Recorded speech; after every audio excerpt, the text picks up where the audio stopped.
Era uma noite fria de junho, quando Alisa decidiu passar o fim de semana na antiga fazenda da família. O lugar, herdado de seus avós, era um refúgio de paz, um santuário de memórias doces de sua infância. Mas naquela noite, o silêncio do campo parecia diferente, carregado de uma tensão que arrepiava a pele. O vento uivava entre as árvores, soando menos como uma canção da natureza e mais como um lamento distante.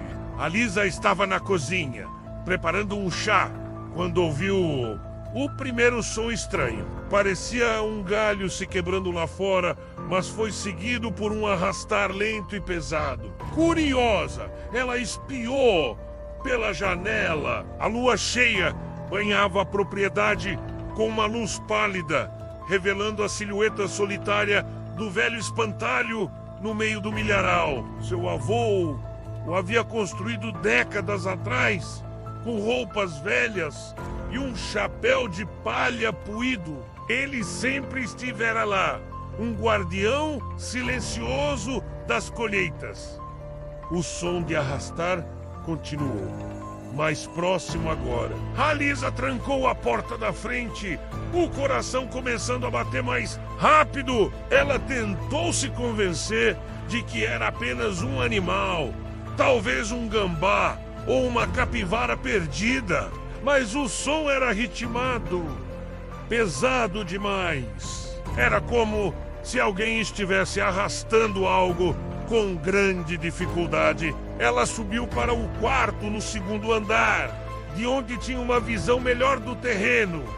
Olhando pela janela, seu sangue gelou. O espantalho não estava mais em seu poste. O poste de madeira estava vazio, balançando suavemente com o vento. Um pânico frio tomou conta de Alisa. Onde ele poderia ter ido? Era impossível. Alguém devia estar pregando uma peça de muito mau gosto. Ela pegou o celular para ligar para a polícia, mas não havia sinal. A fazenda sempre fora um ponto cego para as operadoras. Ela estava sozinha. Um baque surdo na parede da casa a fez pular de susto. Depois outro e mais outro, como se algo estivesse circulando a casa, batendo com um objeto pesado. Alisa se encolheu no canto do quarto, as mãos tremendo. Os sons pararam de repente. O silêncio que se seguiu foi ainda mais aterrorizante. Ela prendeu a respiração, ouvindo atentamente. Então, um arranhão lento e deliberado começou na porta da frente. Unhas ou garras raspando a madeira. Lágrimas de pavor escorriam pelo rosto de Alisa. Ela se arrastou até a janela do quarto e olhou para baixo, para a varanda da frente. E então ela o viu. A figura estava de costas para ela, arranhando a porta. Eram as roupas velhas de seu avô. Um chapéu de palha puído.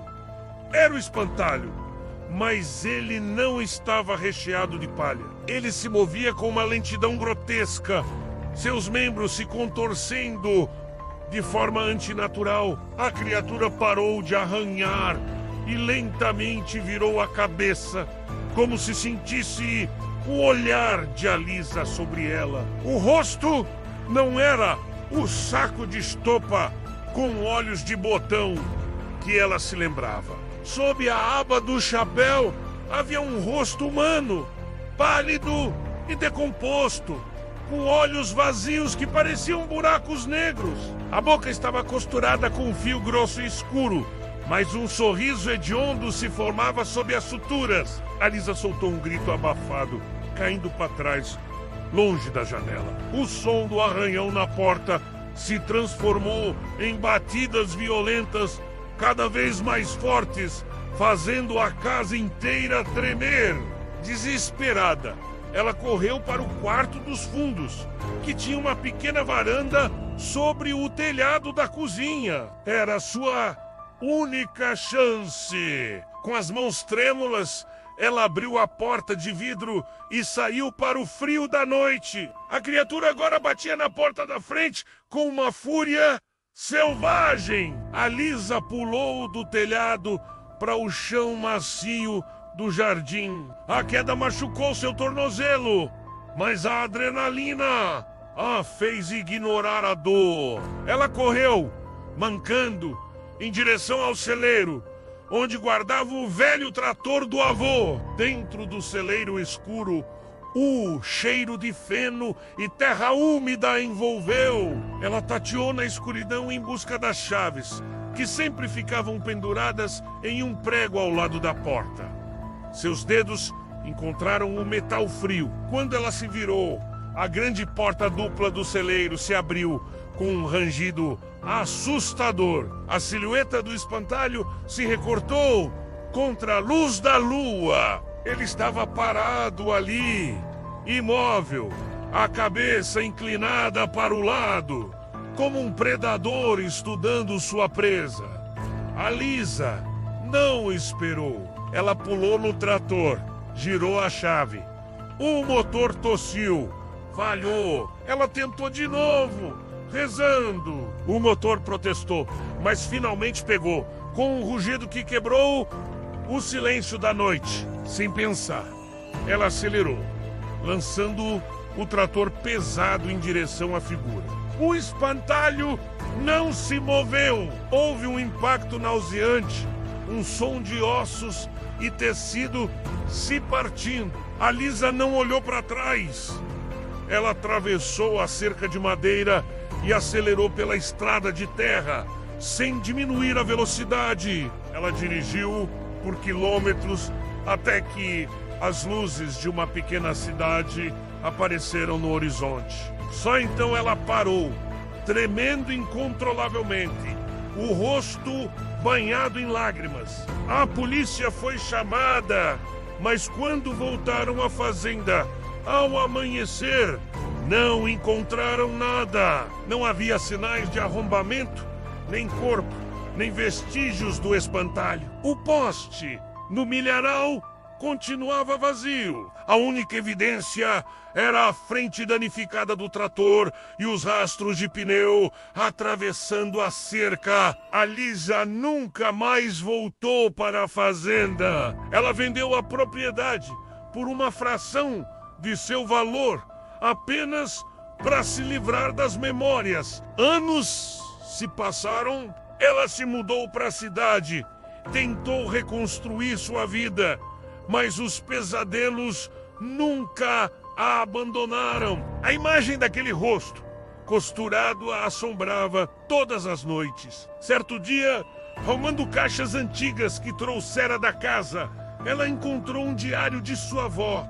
Curiosa, começou a folhear as páginas amareladas. Em uma das últimas anotações, datada de poucos meses antes de sua morte, sua avó escreveu algo que fez o mundo de a Lisa desmoronar. Ela escreveu sobre a solidão após a morte do avô e como o silêncio da fazenda era ensurdecedor. Então, ela descreveu um ritual estranho que encontrou em um dos livros antigos do avô. Um ritual para trazer de volta a companhia de um ente querido. O ritual exigia um objeto pessoal, um recipiente feito à imagem da pessoa.